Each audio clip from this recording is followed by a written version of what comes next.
하나님 말씀 에베소서 2장 10절 한 절만 보겠습니다. 에베소서 2장 10절 한 절입니다. 같이 읽겠습니다. 우리는 그가 만드신 바라 그리스도 예수 안에서 선한 일을 위하여 지으심을 받은 자니 이 일은 하나님이 전에 예비하사 그 가운데서 행하게 하려 하심이니라. 아멘.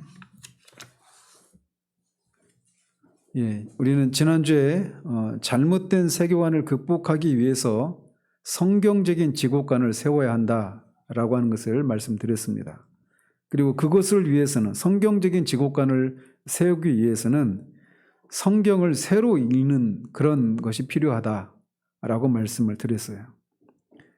그러면서 성경을 하나님의 변화시키는 이야기라고 하는 하나의 이야기로 살펴봐야 한다고 했는데 이제 그 성경을 그런 관점으로 성경을 이 시간에 한번 살펴보려고 합니다.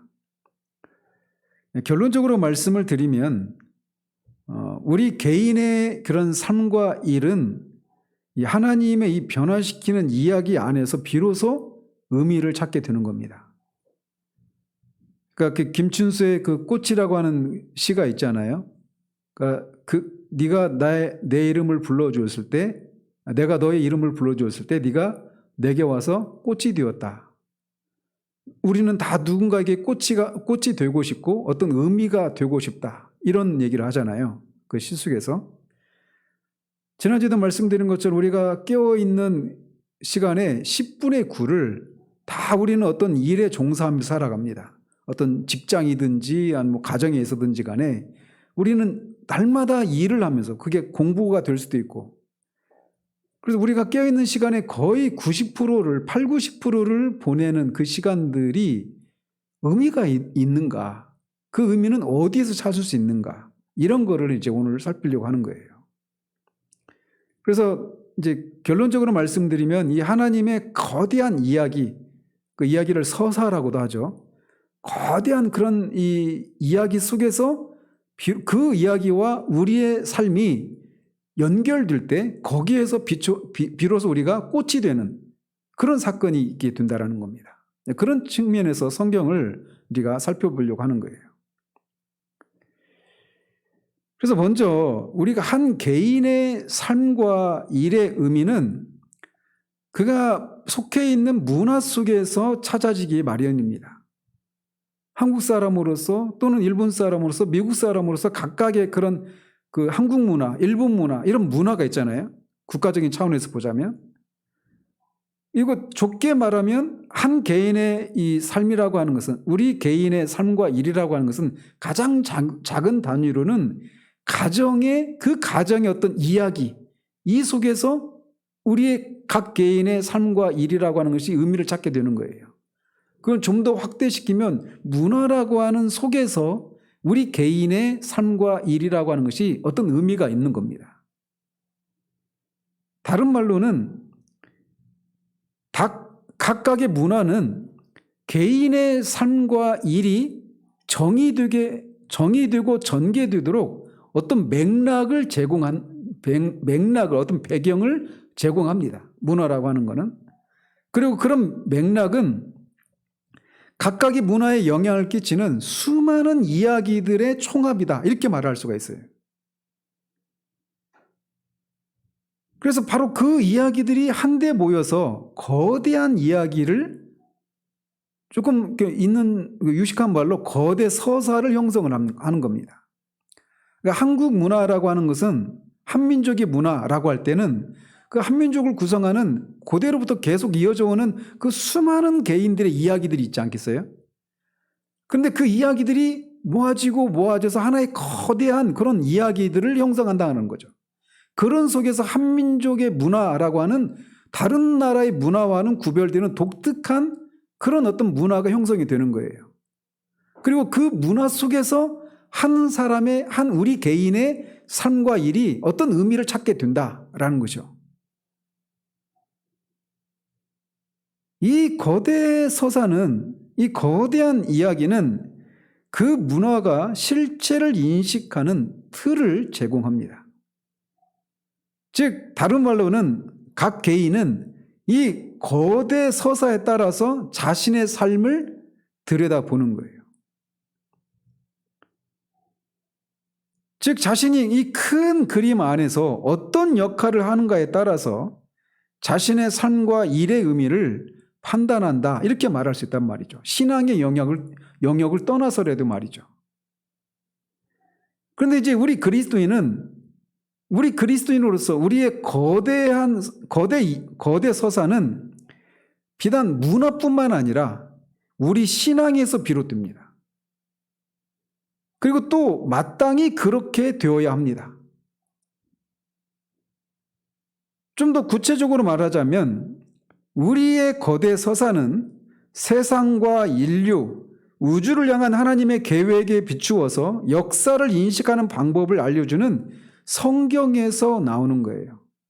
그래서 성경에서 흐르고 있는 거대한 이야기라고 하는 이 틀 안에서 우리 개인의 삶과 일이 의미를 찾게 되는 일이 있게 된다는 거죠. 그래서 이 성경에서 말하고 있는 거대한 이야기가 무엇인가, 이거를 먼저 성경에서 읽을 수 있어야 그 거대한 이 이야기와 내 개인의 삶과 일이 그 거대한 이야기 속에서 어떤 의미가 있는가, 이거를 이 연결점을 찾을 때 비로소 내 삶과 일이 의미가 있게 다가오게 되는 거라는 말이죠. 여기까지 되셨죠?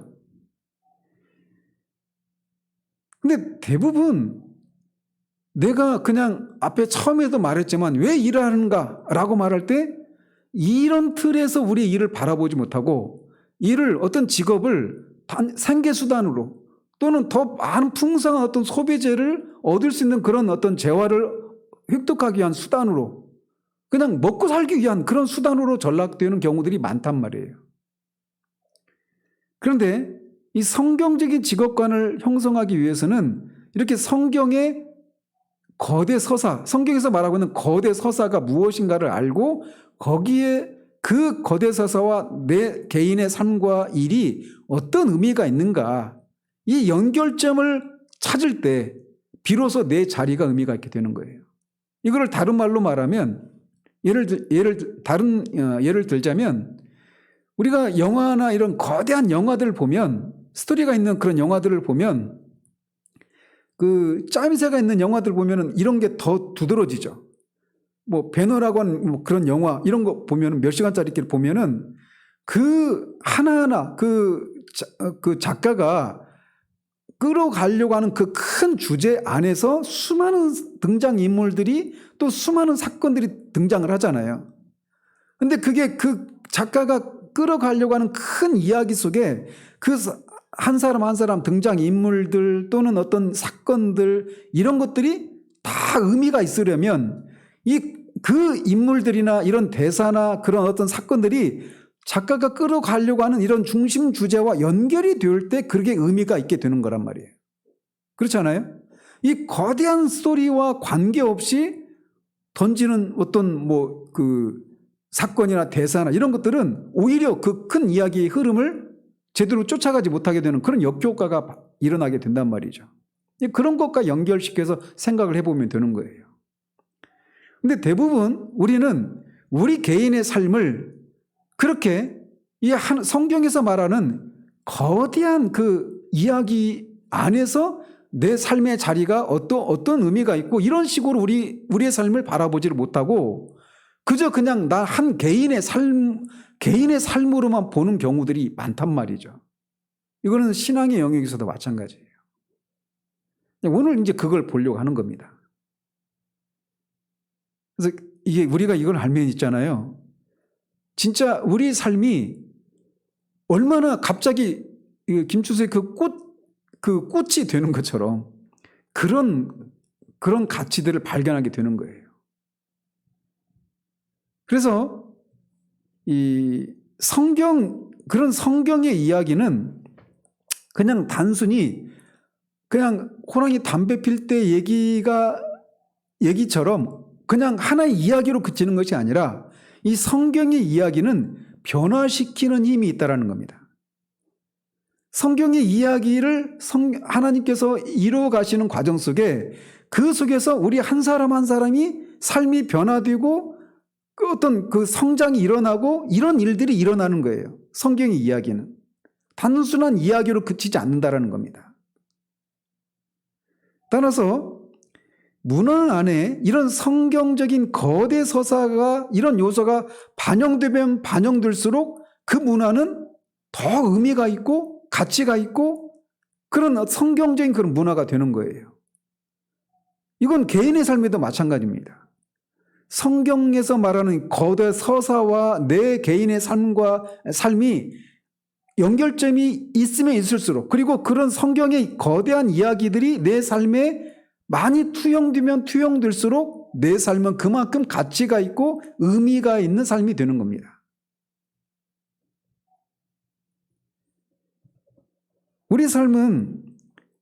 우리의 삶과 일은 성경적인 역사의 맥락에 따라서 전개되어야 해요.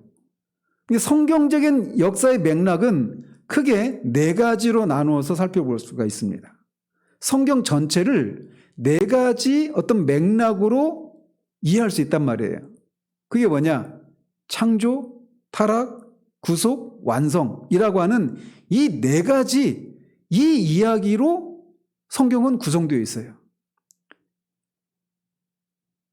그래서 우리가 흔히 역사를 영어로 뭐라고 하죠? 히스토리라고 하잖아요. 이 역사를 히스 스토리, 그분의 이야기 이렇게도 말을 하잖아요. 이 세상 역사든 구속의 역사든 간에 역사는 그러니까 세상 역사도 구속의 역사를 이루고 하기 위한 배경이 되는 겁니다. 그 세상 역사 속에서 하나님이 이루어 가시는 궁극적인 역사, 구속 역사가 세상 역사와 함께 그 배경 속에서 이루어가기 때문에 모든 역사는 그분의 이야기다 이렇게 말할 수가 있는 거예요. 그래서 히스토리는 His story라 이렇게 말을 하는 거죠. 그래서 하나님은 독생자 예수 그리스도가 십자가에서 행하신 일을 통해 잃어버린 자들을 구속하시고 죄로 인해 깨진 것들을 회복하시는 일을 하십니다. 그리고 하나님이 이렇게 역사를 통해서 이런 구속의 목적을 나타내는데 가장 많이 쓰여지는 이미지가 있는데 그게 뭐냐면 하나님 나라라고 하는 개념이에요. 하나님 나라. 하나님 나라는 이 땅과 이 땅에 거하는 모든 생명을 향한 하나님의 뜻을 투영하는 것입니다. 즉 하나님 나라를 이루어 가시기 위한 역사가 이 역사라는 거예요. 그러니까 하나님의 나라를 이루어 가고자 하는 하나님의 뜻이 반영되어 나타나는 것이 역사다라는 것이죠. 그래서 성경적인 서사는 변화의 이야기라고도 부를 만합니다. 삶의 모든 영역에서 우리 생각과 행동을 새롭게 해서 삶과 공동체와 나라를 변화시키는 능력이 성경에 있기 때문에 그래요. 성경의 이야기 속에서 우리가 성경의 이야기와 우리 개인이 어떤 접촉점을 가질 때 우리의 삶에 변화가 일어나죠. 우리의 생각과 행동의 변화가 일어납니다. 그리고 그런 우리 개인이 모인 공동체, 사회도 변화가 일어나는 거예요. 그래서 마치 누에고치가 나비로 탈바꿈하듯이 하나님께는 어둠을 빛으로, 죽음을 생명으로, 빈곤을 풍요로 바꾸시는 능력이 있습니다. 그리고 이 과정에서 하나님은 한 사람 한 사람을 구하시고 그들의 삶과 관계를 놀랍게 치유하시는 일들을 하시는 거예요. 무엇을 이루어 가시는 과정 속에? 하나님의 나라를 이루어 가시는 과정 속에 하나님 나라가 이제 하나님이 이 역사 속에서 이루고자 하시는 하나님의 궁극적인 뜻이고 목적이란 말이에요. 그거를 이루기 위해서 그 나라를 구성할 한 사람 한 사람을 구속하시는 일들을 하시고 그 하나님 나라를 완성해가는 과정 속에서 우리 개인 한 사람 한 사람을 변화시키고 생각과 행동을 삶의 목표나 이런 것들을 변화시키는 일들을 하시면서 궁극적으로는 하나님 나라라고 하는 것을 완성하시는 일을 하시는 거예요. 하나님이 이 세상을 향해서 하고 계시는 일은 바로 그거라는 겁니다. 그 속에 우리가 있는 거예요. 그 속에서 우리의 삶과 일이 의미가 있게 되는 거란 말이죠. 성경의 이야기에서는 사회를 빈곤에서 건져내는 능력이 있습니다. 자유롭고 정의롭고 따뜻한 나라를 만드는 능력이 있어요. 그래서 이 성경 이야기는 어디서부터 시작을 하죠? 창세기에서부터 시작돼서 어디에서 끝납니까? 요한계시록에서 끝나요. 창세기 이야기는. 그 성경 이야기는. 그래서 성경 이야기는 처음에는 정원인 가든이잖아요. 정원인 에덴 동산에서 시작해서 어디에서 끝납니까? 새 예루살렘에서 끝나요. 새 예루살렘 성이에요. 그죠?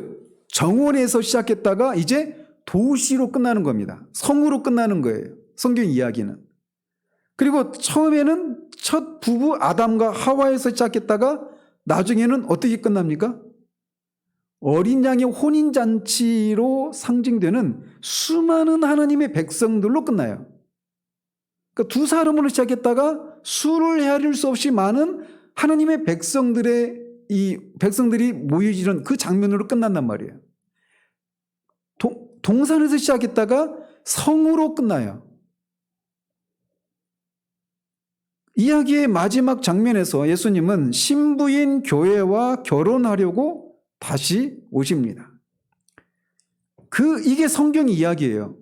창세기부터 계시록까지. 근데 그 이야기의 그 이야기는 능력의 이야기이고 모든 이야기를 아우르는 거대한 이야기입니다. 이 거대한 이야기 안에 각 개인이 겪는 그 모든 이야기들이 다 그 안에 있는 거예요. 그러니까 아까도 그 영화 비유를 말씀드렸잖아요. 그 거대한 그 영화 안에 우리 한 사람 한 사람이 각각 맡은 역할이 있죠.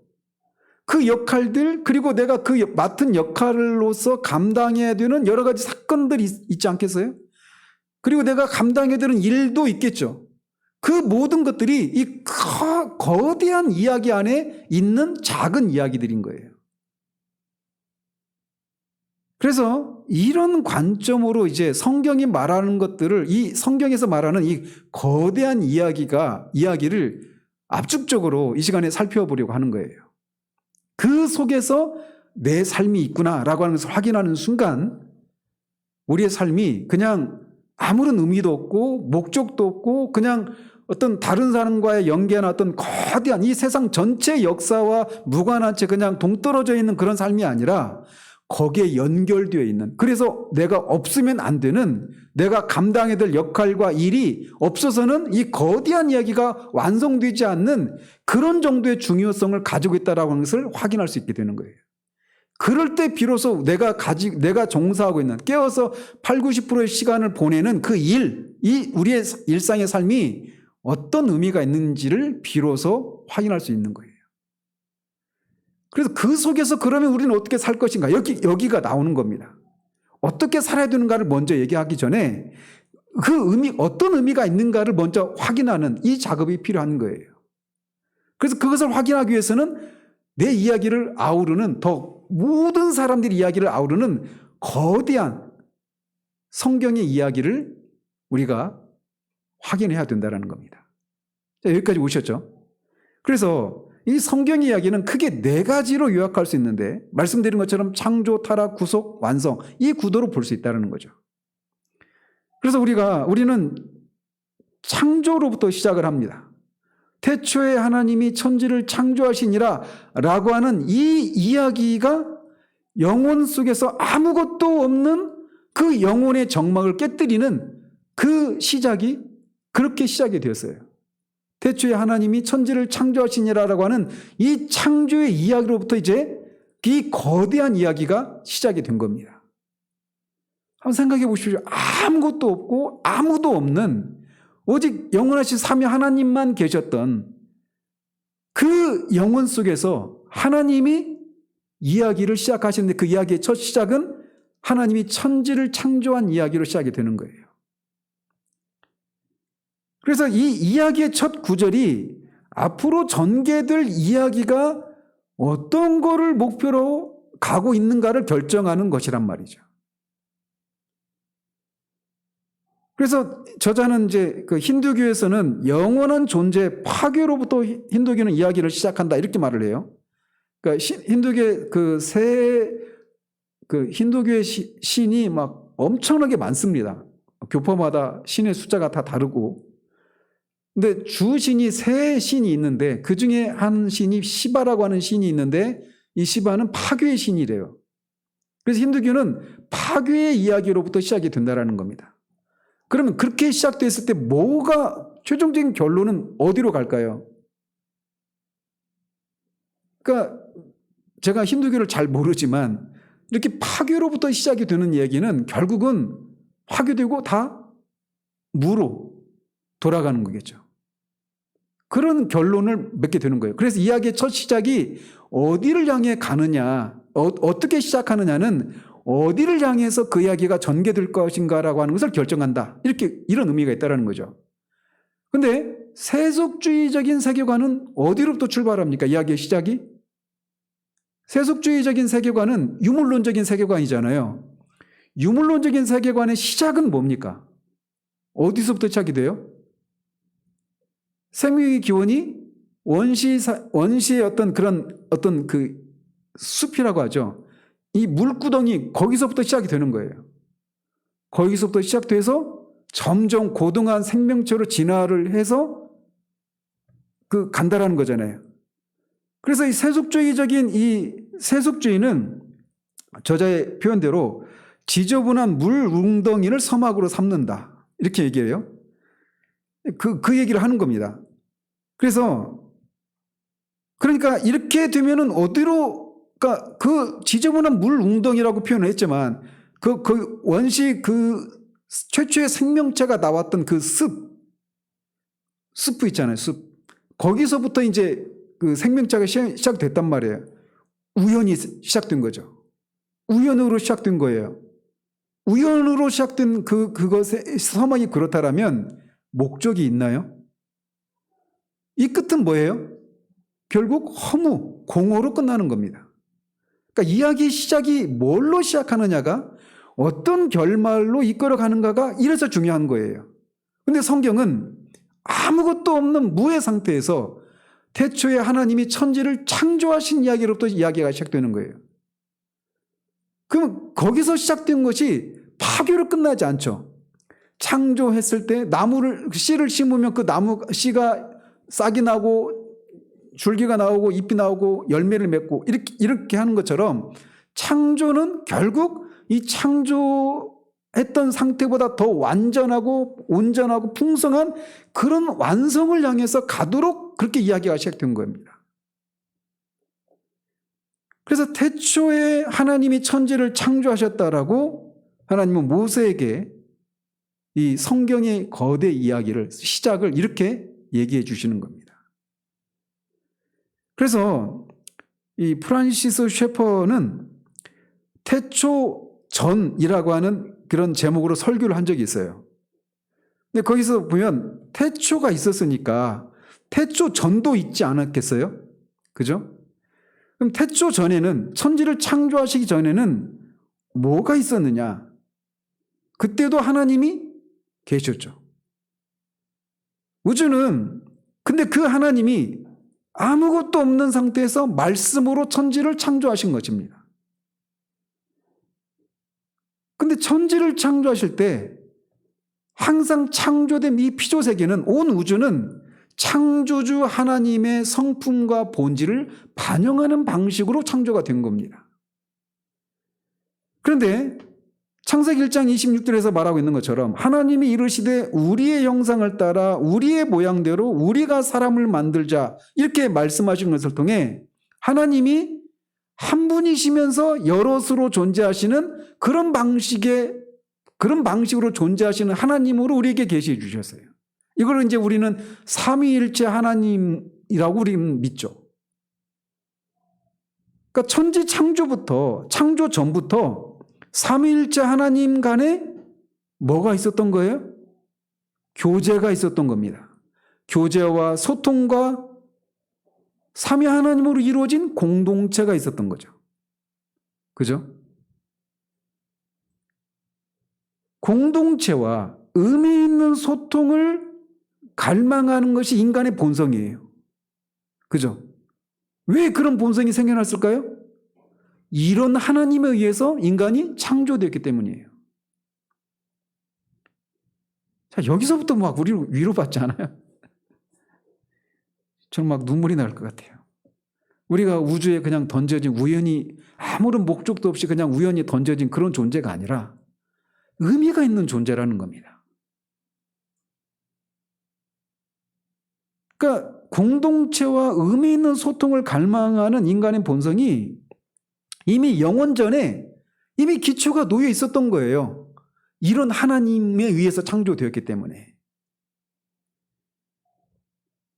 그래서 삼위일체 교리는 핵심은 뭐냐면 하나님의 이 본질과 영광에 있어서는 하나이시지만 독립된 새 인격체로 계시는 하나님. 그래서 본질과 영광에 있어서는 하나이지만 이렇게 새 독립된 인격체로 계시는 이 하나님, 이거를 우리들의 모든 관계 속에서 반영하는 것이 우리들의 삶의 목적인 겁니다. 최소의 단위는 뭐예요? 부부죠. 부부.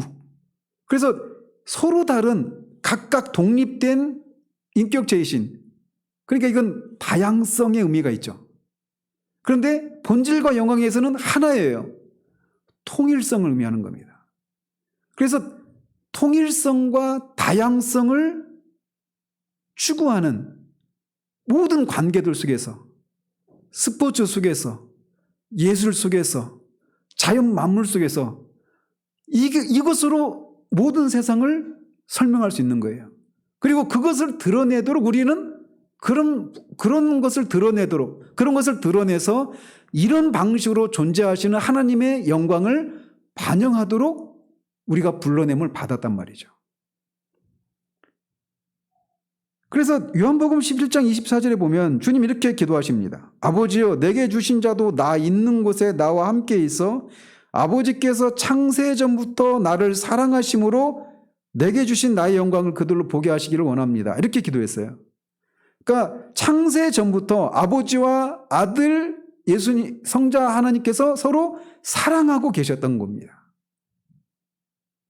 그래서 이런 구절을 통해서 우리가 알 수 있는 것처럼 창조 전에 이미 사랑이 존재했음을 확인할 수 있어요. 성부와 성자와 성령 간의 말이죠. 그러니까 우리 인간이 사랑하고 사랑받기를 원하는 갈망이 있는 이유가 뭐예요? 바로 이런 하나님에 의해서 창조되었기 때문에 이 갈망이 있는 겁니다. 우리 생명과 우리가 지음받은 틀은 창세전에 이미 그 정체성을 확립하고 있었던 거예요. 그래서 창세기 1장은 하나님이 완전한 무에서 우주를 창조하셨다라고 기록을 하고 있습니다. 그리고 그것을 창조하실 때 말씀으로 창조하셨어요. 하나님은 모든 피조물을 말씀으로 지으셨고 말씀하실 때마다 하나님이 빛이 있으라 하니까 빛이 생기죠. 그걸 이제 크리드라고 해요, 영어로. 하나님의 말씀. 그러니까 말씀하시면 모든 것이 그대로 실행되는 그런 차원의 말씀을 이제 그런 의미의 어떤 법령으로서의 하나님의 말씀이라고 하는 말씀이 존재합니다. 인격적으로 계시는 말씀이신 성자 하나님이 계시고 그 하나님의 입에서 나오는 말, 이런 의미의 이런 말도 있고 또 그 기록된 말씀, 이런 네 가지 종류의 말씀이 있는데 여기 1장에서 말하는 말씀은 법령으로서의 하나님의 말씀을 의미하는 겁니다. 말씀하시니까 없었던 것이 그대로 생겨나는 겁니다. 창세기도 말씀드렸지만 그 장면을 우리가 봤다라면 우리는 기절을 했을 거예요. 그걸 어떻게 우리가 이미 있는 것도 우리가 관찰할 때는 압도당하는데 아무것도 없는 가운데서 막 수도 없이 많은 것들이 생겨날 때 천체뿐만 아니라 이 지구 안에서도 나무도 풀도 아무것도 없었단 말이에요. 생명체도. 근데 그곳에서 하늘과 바다와 땅에 생명체들이 막 번져나갈 때 이 지구를 덮을 때 그거를 진짜 우리가 봤다라면 아마 아담은 창조되고 바로 죽었을지도 몰라요. 압도되어서 말이죠. 지금 막 생각나는데 하나님의 배려 같아요. 다 창조된 후에 그를 지으신 것 보면. 그런데 그렇게 하나님이 말씀으로 모든 피조물을 지을 때 항상 하신 말씀이죠. 하나님 보시기에 좋았더라. 인간의 창조의 경우에는 심히 좋았더라 라고 말씀하시면서 하나님이 그렇게 말씀으로 천지 만물을 창조하실 때 그 모든 것이 하나님 보시기에 좋았다라고 말하고 있습니다. 그러니까 하나님이 창조하신 것은 단지 물질 세계만 창조한 게 아닙니다. 영적인 세계도 창조하신 거예요. 그래서 영적인 세계도 물질적인 세계도 하나님 보시기에 심히 좋았더라라고 말을 하고 있는 겁니다. 그러니까 이 거짓된 이원론, 영적인 것은 선하고 물질적인 것은 악하다라고 하는 이 헬라 사상이 이원론적인 이 사상은 잘못된 것이다라고 하는 것을 우리가 알 수 있는 거죠. 창세기 1장만으로도 말이죠. 이 모든 것들은 하나님과 조화를 이루었습니다. 물질 영역과 영적인 영역에 있는 모든 것들이 그분의 창조주 하나님과 조화를 이루고 있었어요. 뿐만 아니라 피조세계 내에서도 서로 조화를 이루고 있었습니다. 그래서 창조 때 인간과 창조주 그리고 나머지 피조물과의 관계에는 아무런 흠이 없었습니다. 하나님이 만드신 것은 모두 온전했고 완벽했지만 그럼에도 불구하고 그 천지를 창조하셨을 때 그 피조물들에 담아놓으신 그 잠재력이 완전히 실현된 것은 아니에요. 즉 상수리 나무가 도토리로 시작하잖아요. 도토리 안에 거대한 상수리 나무, 참나무가 될 것이 다 그 안에 DNA가 다 들어가 있죠. 도토리 그 자체로는 완전합니다. 그러나 그게 그 거대하게 자라난 참나무 또는 상수리 나무가 그렇게 된 건 아니잖아요. 그러니까 완벽해. 창조 그 자체는 완벽하지만 그 도토리 안에 들어있는 그 잠재력이 다 발현된 것이 아닌 것처럼 창조 세계를 그런 상태로 창조하셨단 말이죠. 그런 창조 세계를 관리할 존재를 하나 지으셨는데 그게 바로 사람이죠. 인간이에요. 그래서 인간의 임무 중에 하나가 무엇이냐면 이렇게 하나님이 창조 때 피조물에 내재된 그런 잠재력들을 개발하도록 하는 그런 임무를 주신 것입니다. 이거를 헤르만 바빙크는 그렇게 표현해요. 하나님이 땅속에 숨겨놓은 보화를 발견해내도록 아담을 창조하셨다. 이렇게 말을 합니다. 같은 얘기죠. 그렇게 해서 그렇게 발견된 어떤 것을 통해 그 잠재력이 발현된 모습을 보면서 그것을 창조하신 창조주 하나님의 어떠하심을 드러내고 그분께만 영광을 돌려드리도록 하기 위해서 인간을 지으신 거예요.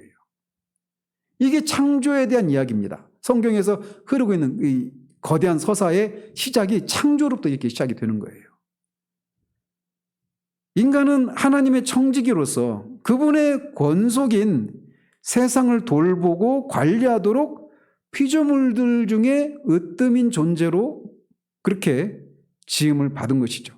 그러나 안타깝게도 우리가 알고 있는 것처럼 사탄이 그렇게 사람을 속이고 하나님에 대한 의심을 품게 하고 진리를 왜곡함으로 창조주 하나님을 거스르고 죄를 지으라고 하와를 통해서 유혹하고 결국 아담도 그 유혹에 넘어가고 말죠.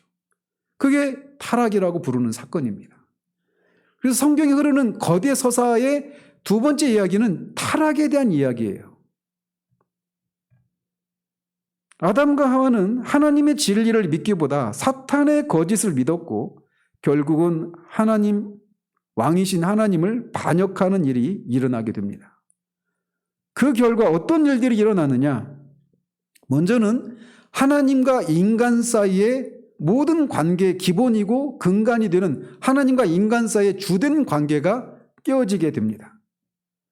그리고 이 주된 관계를 바탕으로 하는 모든 부차적인 관계들도 깨어지고 말게 됩니다. 그래서 이제 네 가지 관점에서 말을 할 수 있는데, 먼저는 인간 그 자신, 인간이 자기 자신과의 그 관계, 이 관계가 깨어지게 돼요. 어떤 것 때문에? 주된 관계는 뭐예요? 하나님과 인간과의 관계로 말미암아 부차적인 관계들, 인간 자신에 대한 그 관계, 그리고 인간과 인간과의 관계, 그리고 인간과 피조물들과의 관계, 그리고 인간과 형이상학적인 관계, 이런 영역에서 이 부차적인 관계들도 깨지게 되는 거예요. 그래서 이 타락으로 말미암아 먼저 인간 자신과의 관계, 자기 자신과의 관계에 어떤 파장이 일어나게 됐느냐면, 인간의 죄는 사망을 불러오게 됩니다. 그리고 처음의 사망은 영적인 사망이죠. 영적인 사망이 뭐예요? 하나님과 관계가 끊어지는 겁니다. 그리고 나서 이제 육신의 사망이 이어지게 되죠. 인간의 정체성이 산산이 조각나는 일이 벌어지게 됩니다. 타락으로 인해서. 그래서 인간 안에 있던 하나님의 형상이 사라진 건 아니지만, 상실된 건 아니지만 거의 흔적만 남을 정도로 어그러져 버리는 일들이 생겨나게 되는 거예요. 생명의 닻이 되시는 영원하신 주님과의 관계도 부서지게 되는 겁니다. 그래서 여기서 파생된 질문들이 생겨나기 시작하는 거예요. 주님과의 관계가 깨어지게 되니까 인간 자신이 자기 정체성에 대한 혼란이 찾아오기 시작하는 겁니다. 나는 누구인가? 내 삶의 목적이 있는가? 나는 동물에 불과한가? 세속주의 유물론자들의 말처럼. 나는 죽으면 어떻게 되는가? 이런 인간의 정체성이 혼란을 겪게 되고 깨지게 되는 일들이 일어나게 되는 겁니다. 첫 번째는. 두 번째는 인간과 타인 사이의 관계도 망가지게 됩니다. 먼저 자기 자신이 누구인지 모르니까 다른 사람에 대한 이해도 생겨날 수가 없겠죠. 그렇잖아요? 나도 내가 누구인지 모르는데 다른 사람을 어떻게 알 수 있겠어요? 그러니까 그런 것들이 사람들과의 관계 속에서 어떤 것으로 나타납니까? 증오와 시기와 탐욕, 타인과 타인의 재산을 탐내는 것들, 인종차별, 어떤 그 남성 우월주의, 계급제도, 이런 것들이 다 근본적으로 거슬러 올라가 보면 이 타락의 부산물들에 불과한 거예요. 그러니까 다른 사람과의 관계가 이런 식으로 깨어진 모습이 이런 식으로 나타나는 겁니다. 그래서 타인과 함께 일하기보다는 타인을 배제하기 위한 거짓된 위계 질서가 생겨나게 되고 개인 간의 살인과 국가 간의 전쟁이 일어나게 되는 겁니다. 부모를 공경하지 않게 되고 자신의 행동에 책임을 지기보다는 다른 사람에게 책임을 전가하는 남탓 문화가 공고해지기 시작합니다. 그래서 여기서 파생된 질문들은 누가 내 이웃인가? 다른 이들에게 내가 무슨 책임이 있는가? 다른 사람에 대해서 무관심하고 무정한 이런 모습들이 여기서 양산되는 겁니다. 가족이란 무엇인가? 라고 한 등과 같은 이런 타인과의 관계 속에서 파생되는 여러 가지 문제들을 이 타락의 결과가 만들어내게 된 거예요. 그리고 또 세 번째 관계는 뭐냐? 인간과 물질 세계 간에도 관계 속에도 어그러짐이 나타납니다. 그래서 오전에도 말씀드린 것처럼 가시와 엉겅퀴를 내게 되는 그런 것으로 대변되는 것처럼 여자는 또 출산의 고통이 따르게 되는. 그래서 그러면서 또 이런 피조물들이 허무한데 복종하고 그 탄식하는 이런 각종 그런 재앙과 재난들이 양산되는 일이 일어날 뿐만 아니라 인간이 피조물을 무시하고 경시하게 되는 일들이 일어납니다. 그전에는 청지기로서 피조물들을 돌보는 일들을 했단 말이에요. 타락하기 전에 아담은. 그런데 이제는 청지기로서 관리하기보다는 피조물들을 소비의 향락에 빠져서 피조물을 학대하고 유린하는 것들이 나타나기 시작하는 겁니다. 인간은 하나님과의 관계 속에서 보면은 인간도 피조물이고, 그런 측면에서 보면 다른 피조물들도 하나님과의 관계 속에서 보면 피조물이고, 인간도 그 피조물의 일원이잖아요. 그런데 이제 이렇게 자신이 그런 우주 속에서 지음받은 존재이고 피조물을 돌봐야 할 책임이 있다는 사실을 망각하게 되는 일들이 이제 일어나게 된 겁니다.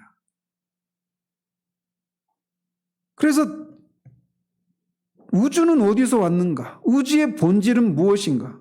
자연과 나의 관계는 무엇이고 나는 자연에 어떤 책임이 있는가에 대한 이런 질문들이 생겨나기 시작하는 거예요.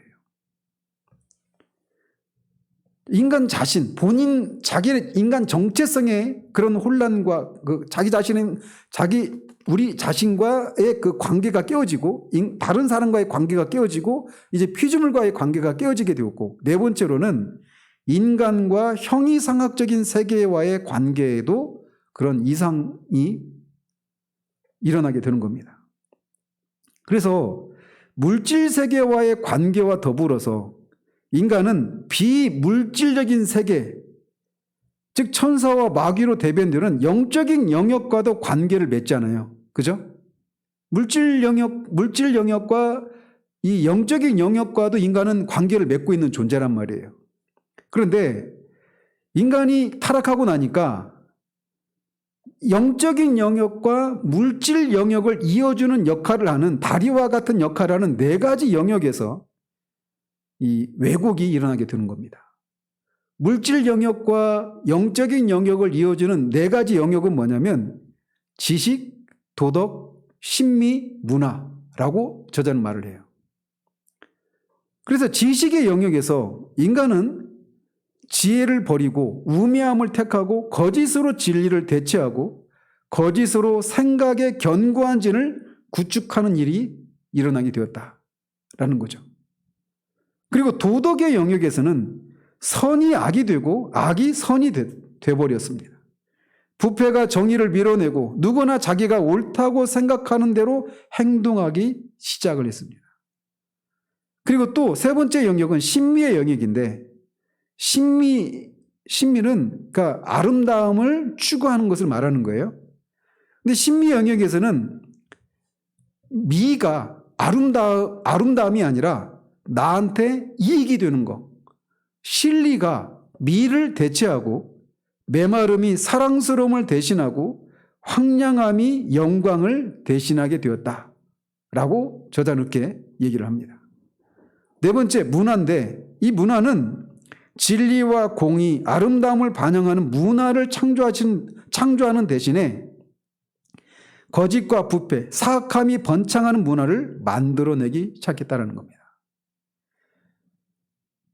그래서 진리가 과연 무엇인가? 진리가 있기나 한가? 왜 세상은 이처럼 불공평한가? 아름다움은 무엇인가? 이런 것들이 이제 인간의 타락 이래로 인간들이 던져온 형이상학적인 질문들이에요. 타락하기 전에는 이런 질문들이 없었죠. 왜곡된 게 없으니까. 그래서 하나님을 거스르는 이 반역은 하나님과 인간과의 관계에만 영향을 끼친 것이 아니라 모든 전반적으로 영향을 끼친 겁니다. 이 파급력이 포괄적이고 광범위하게 전체적으로 영향을 끼쳤던 거예요. 그래서 모든 인간과 인간의 모든 관계, 모든 피조물이 타락으로 망가지고 말았습니다. 이렇게 타락이 우주 만물, 하나님과 인간과의 관계뿐만 아니라 모든 관계에 영향을 끼쳤기 때문에 이 상태로부터 구속을 받는 이 구속도 반드시 하나님과 우리 사이의 관계를 회복하는 차원에서 그칠 수는 없어요. 타락이 이렇게 포괄적인 것처럼 구원 역시 포괄적이어야 하는 거예요. 그렇잖아요? 그래서 구원은 주된 관계, 즉 하나님과 우리 사이의 관계뿐만 아니라 부차적인 관계까지 아우르는 포괄적인 구원이어야 합니다.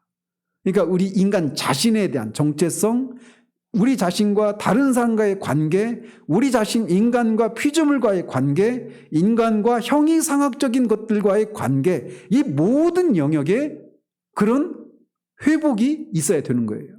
그러니까 형이상학적인 관계는 지식의 영역, 도덕적인 영역, 심리의 영역, 또 문화의 영역, 이 모든 것을 아우르는 겁니다. 그러니까 예수 그리스도의 십자가를 통해서 우리가 구속을 받게 되는데, 이 구속은 단지 하나님과 우리 사이를 화해시키는 그런 영역에서 끝이지 않고 이 모든 것, 모든 관계를 회복하는 포괄적인 구원이어야 한다는 겁니다. 왜? 타락이 이렇게 포괄적으로 영향을 끼쳤으니까.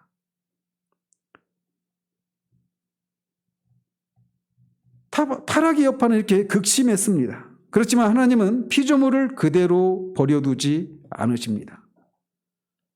타락이 일어난 바로 그 에덴 동산에서부터 회복에 대한 약속을 해주시죠. 그게 뱀의 머리를 여자의 후손이 상하게 하실 것이다 라고 하는 창세기 3장 15절의 원시복음 모원약을 통해서 그런 약속을 해주신 거예요.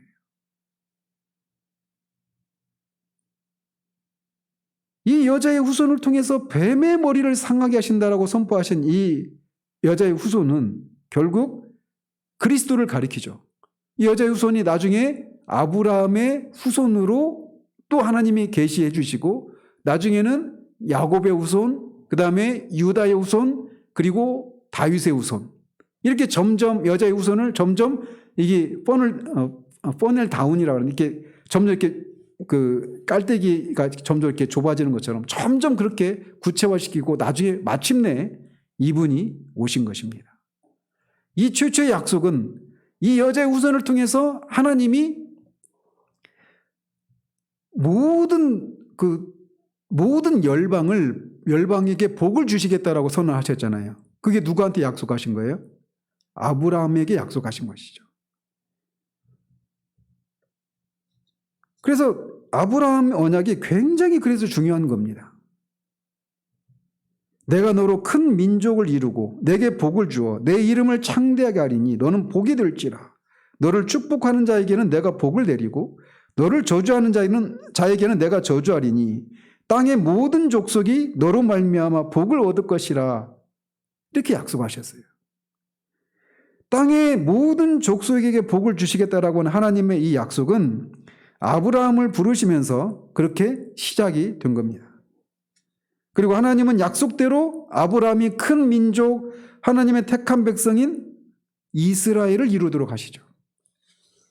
그래서 이야기는 이제 이스라엘의 이야기로 들어가게 됩니다. 창세기 12장부터는 이제 구약이 하나님의 백성 이야기를 들려주면서 신약과 함께 성경의 거대 서사를 구성하게 되는 거예요.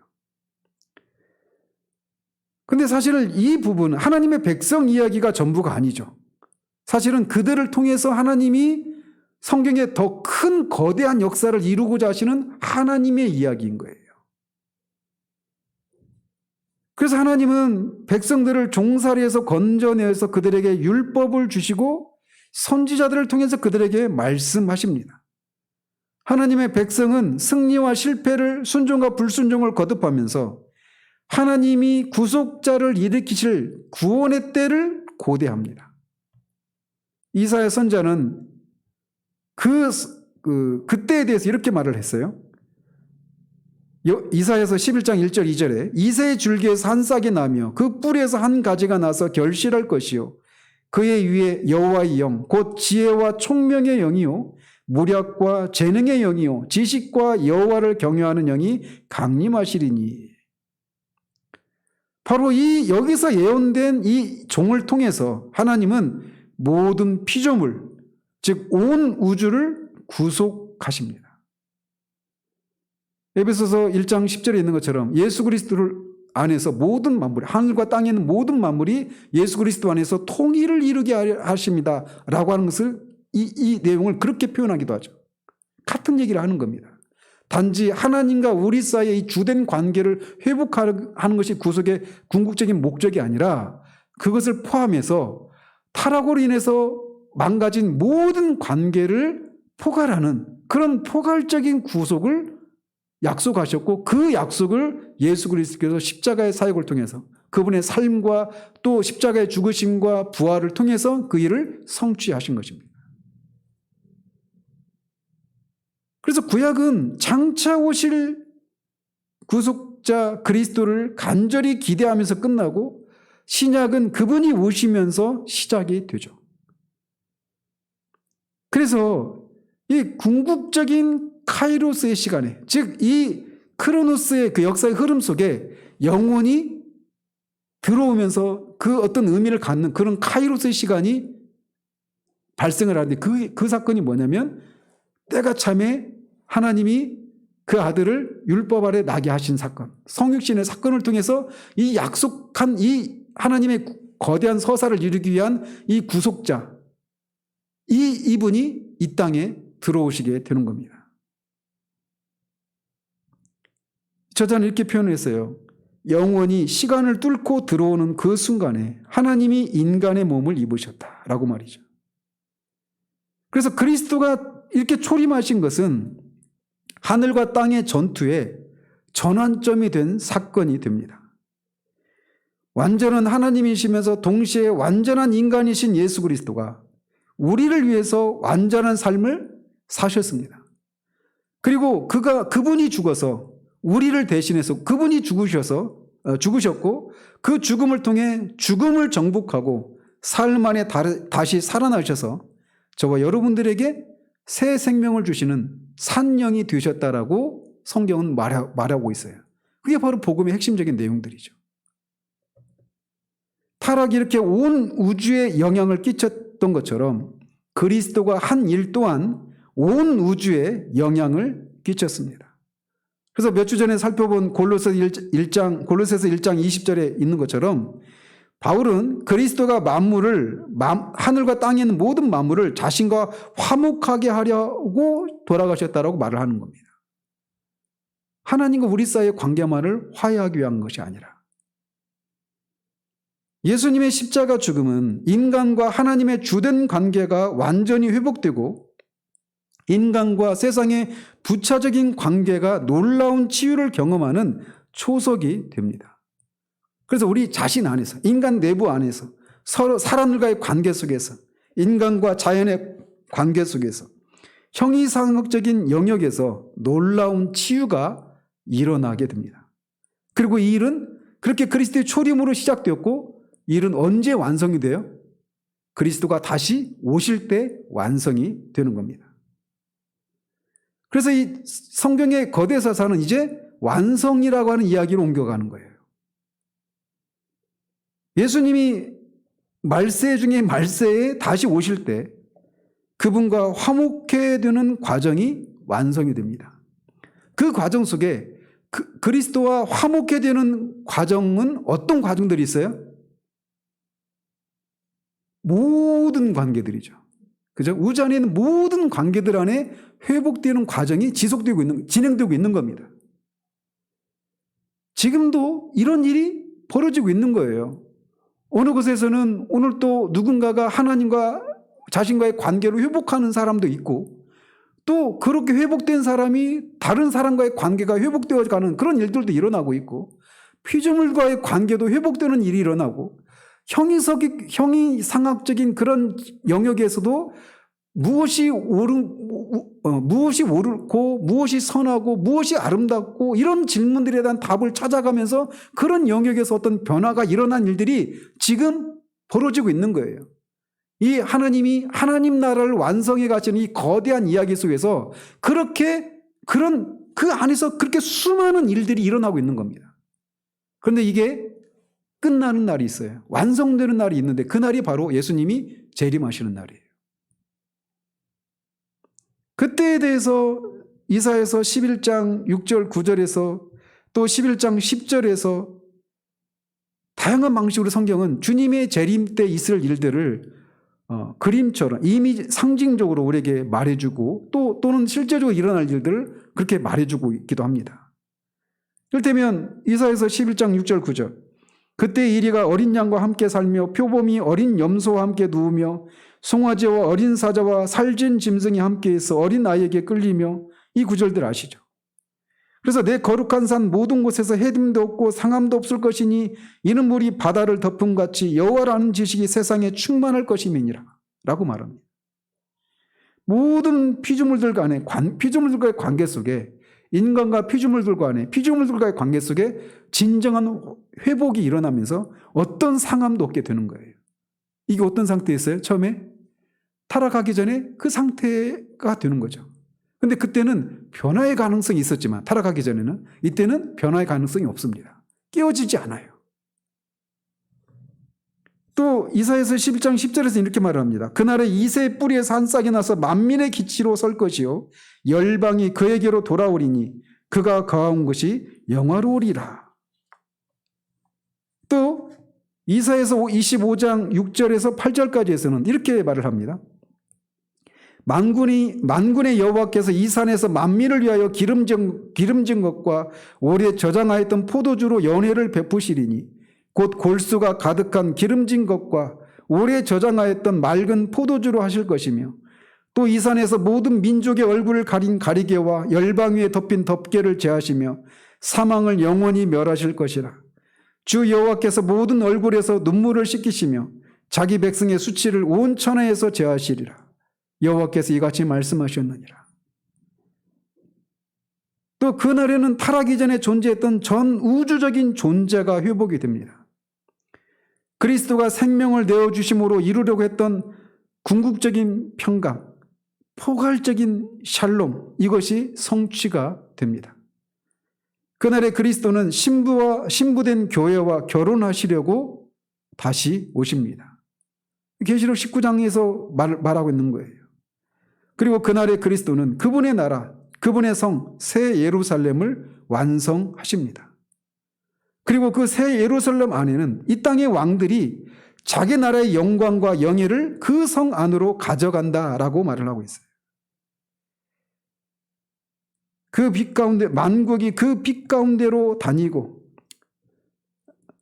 그 앞에 21장 23절 26절 읽어드리면 그 성은 해나 달의 비침이 쓸데없으니 이는 하나님의 영광이 비치고 어린 양이 그 등불이 되심이라. 만국이 그 빛 가운데로 다니고 땅의 왕들이 자기 영광을 가지고 그리로 들어가리라.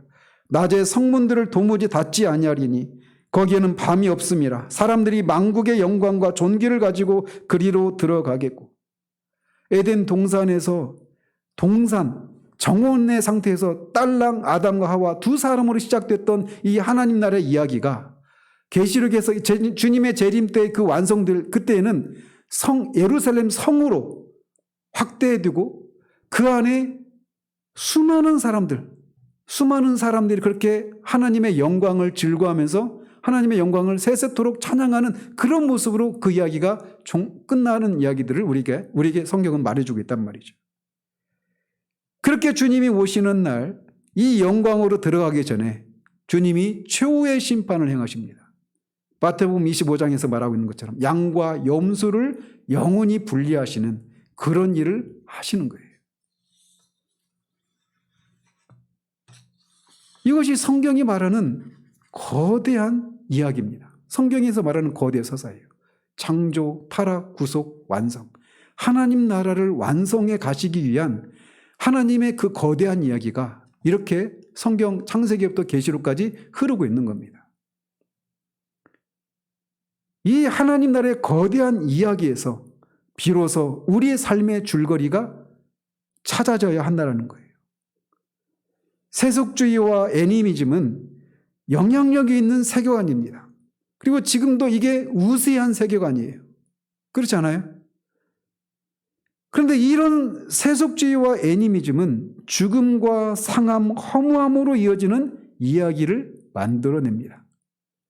그러나 성경의 서사는 태초에 하나님이 천지를 창조하시니라 라고 하는 이 시작과 함께 우리가 동참하는 줄거리를 제시합니다.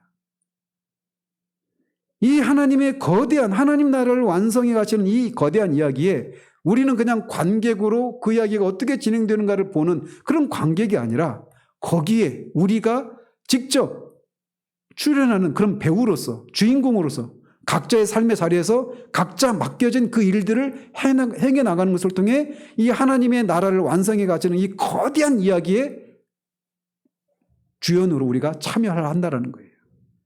그 속에 우리의 일이, 우리의 직업이 연결이 되어 있다는 겁니다. 그래서 에베소서 2장 10절에서 우리는 그리스도의 만드신 바라라고 말을 하는 이유도 바로 거기에 있는 거예요. 또 고린도후서 3장 2절 3절에서는 너희는 우리의 편지라 우리 마음에 썼고 무사람이 알고 읽는 바라 너희는 우리로 말미암아 나타난 그리스도의 편지니라고 말합니다. 하나님은 지금도 그분의 이야기를 쓰고 계시고 그 이야기는 변화시키는 능력이 있고 그 변화의 이야기 안에 우리 삶이 연결이 될 때 우리 삶의 줄거리가 잡히게 되는 겁니다. 오스기니스라고 하는 이 분은 이 진리를 이렇게 표현했어요. 시대 상황이 불확실하고 혼란스러워도 그리스도의 부르심을 따르라. 그러면 당신의 인생의 줄거리가 잡힌다. 이 시대같이 혼란스러운 시대에 얼마나 이게 우리에게 큰 위로가 되는가라는 겁니다. 그래서 우리의 일과 삶이라고 하는 것은 성경적인 역사의 틀 안에서 특별히 십자가로 대표되는 그리스도의 초림부터 말세 역사가 완성되는 그리스도의 재림 사이에 시간과 공간을 담은 성경의 역사 속에서 그 의미를 얻게 되는 겁니다. 타락과 재림 사이에 두 가지 중대한 사건이 있어요. 타락과 재림 사이에. 가장 중요한 사건은 무엇이겠습니까? 타락과 재림 사이에 가장 중요한 사건. 그리스도의 십자가의 사건이죠. 그죠? 그리고 그 사건만큼 또 중요한 사건이 있는데 그게 뭐냐? 우리의 삶이라는 거예요. 우리의 삶. 우리는 하나님 나라의 전개 과정 속에서 우리만의 자리를 지키도록 지음을 받은 사람들입니다. 그리고 그 자리는 역사 속에서 그 누구도 대신하지 못하는 자리예요. 그 자리는 우리에게만 주어져 있는 자리입니다. 그래서 에스더를 향해서 모르드게가 네가 왕후의 자리를 얻은 것이 이때를 위함이 아니지 누가 알겠느냐라고 말했던 것처럼 우리 각자의 삶은 하나님 나라가 전개되어가는 하나님 나라가 완성되어가는 그 이야기 안에서 우리 삶이 바로 그런 의미를 갖고 있다는 겁니다. 하나님 나라가 완성되는 데 있어서 우리가 져야 될, 우리가 살아야 될 그 삶의 자리, 우리가 감당해야 될 그 일, 그 사건, 그 의미, 우리가 겪는 그 고난, 이 모든 것들이 우리가 그것을 겪어야만, 그것을 해야만 이 하나님 나라의 완성이라고 하는 하나님 나라 전개되고 하는 이 거대한 서사에 하나의 흐트러짐도 없고 하나에 빠진 것이 없게 되는 그런 중요한 의미를 갖게 되는 거예요. 그런 관점으로 우리의 삶을 바라볼 때 하루하루 우리에게 주어진 삶이 아무런 의미가 없을 수가 없는 겁니다.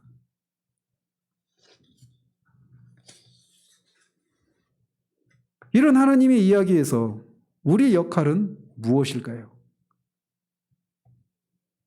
우리의 삶과 일을 하나님 나라와 연결하는 접점, 우리의 삶과 일은 무엇일까요?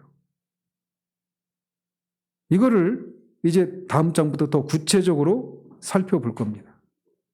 오늘 이 이야기 속에서만 해도 우리는 그냥 우리의 삶이 그냥 아무런 목적 없이 그냥 흘러가는 것이 아니라 하나님 나라를 완성시키기 위해서 하나님 나라를 전개하는 과정에 전개해가는 하나님의 거대한 이야기 속에 우리의 삶이 우리의 일이 연결되어 있다는 거예요. 그것만 우리가 알아도 우리의 삶은 혁명이 일어납니다. 아까 뭐 때문에 혁명이라고 하는 말을 쓰던데 혁명은 바로 이런 겁니다. 우리의 삶에 이것을 알게 될 때 내가 깨어나서 하는 그 시간의 모든 일들이 하나하나 마치 아침이 됐을 때 막 꽃이 막 햇빛을 받으면 작게 펴지는 것처럼 우리의 삶의 모든 것들이 다 의미를 가지고 꽃이 되는 일들이, 의미를 갖게 되는 일들이 일어나게 되는 거예요. 그러니까 그리스도인의 삶이라고 하는 것은 몸이 건조하고 맹목적이고 단조로운 기계적인 그런 삶을 살아가는 것이 아닌 거예요. 이 가치를 우리가 알아가고 구체적으로 우리의 그런 성경적인 직업 신학을 세워가면서 이 변화의 이야기의 핵심적인 요소들이 무엇인가라고 하는 것을 이제 하나씩 생각해 보도록 해나가도록 하겠습니다. 기도하겠습니다. 하나님 아버지, 우리 개인의 삶과 일이 어떤 의미가 있는지를 알기 위해서는 우리가 성경이라고 하는 성경 속에 말하는 하나님의 이야기라고 하는 거대 서사를 알고 그 안에서 우리 개인의 삶과 일이 어떤 의미를 가지고 있는지 그 접점을 찾을 때 우리의 삶의 의미가 비로소 있게 되는다라고 하는 사실을 이 시간 살폈습니다. 하나님 우리에게 깨닫는 마음을 허락해 주셔서 보이지도 않고 들리지도 않지만 지금도 창조 이래로 하나님이 그렇게 하나님 나라를 완성하시고 전개해 나가시기 위해서 하시고 계시는 그 변화시키는 능력이 있는 하나님의 이야기 속에 우리의 삶이, 우리 개인이, 우리 일이 있음을 알 수 있는 은혜를 허락해 주시옵소서.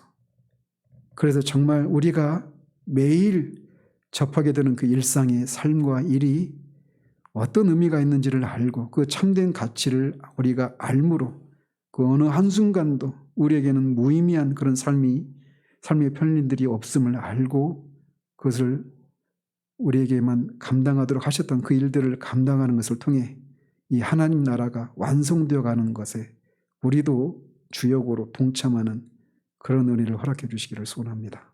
예수 그리스도 이름으로 기도합니다. 아멘.